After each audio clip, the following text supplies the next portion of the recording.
عبدالمالک سلیمانزی د لغمان ولایت د احصایې او معلوماتو د نوي رئیس په توګه وټاکل شو.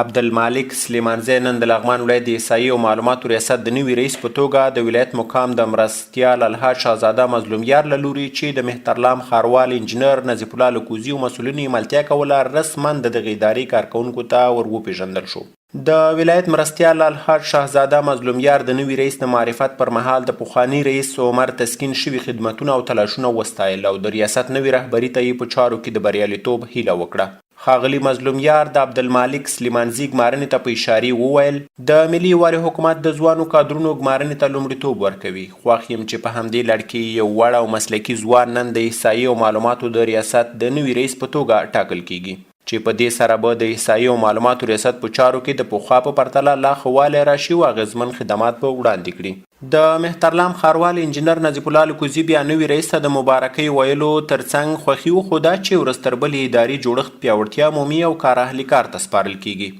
نوي رئیس عبدالمالک سلیمانزي بیا ډاډ ورکړ چې په ټول توان به د دولت د پالیسیو تګلارو او وظیفوي لایحې مطابق په اړوند برخو کې د مثبت بدلون لپاره کار وکړي او هم به خپل ټول پرسونل وهڅوي چې په خپلو اړوند برخو کې مثبت تغیرات رامنځته کړي.